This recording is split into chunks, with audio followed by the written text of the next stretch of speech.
welcome to Play PKN, your weekly video update on what's making headlines on PKN Packaging News, Australia's media hub for the packaging industry. I'm the publisher Lindy Hewson, and this week's episode is brought to you by our sponsor Curry Group. Top story this week is Nestle's announcement that its popular Smarties range of products will now use recyclable paper packaging moving forward, becoming the first global confectionery brand to make the sustainable switch.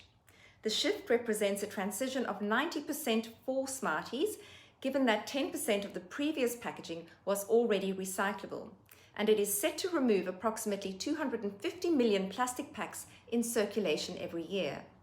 Nestle says this is a further step in realizing its ambition to make all of its packaging recyclable or reusable by 2025 and to reduce its use of virgin plastics by 1/3 in the same period.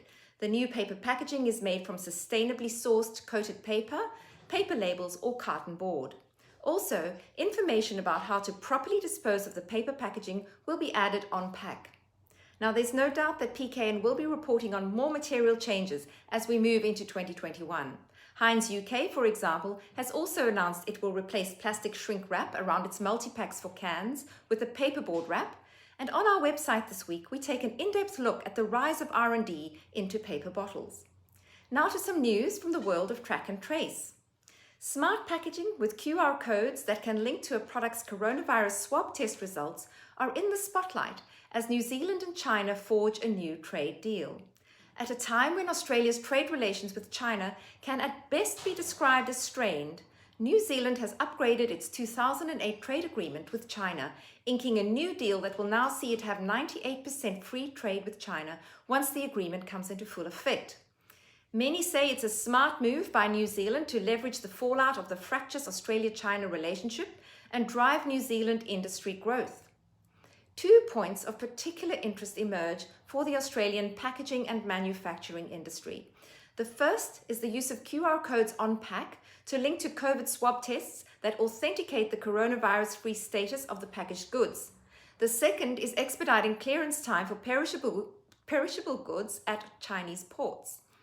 PKN spoke to Mark Dingley, the CEO of intelligent identification supplier Matthews Australasia, who says New Zealand has certainly set the new benchmark, not just on the QR code and linking to COVID swab results, but also on ensuring that goods clearance through Chinese ports will be expedited in a period of 6 hours.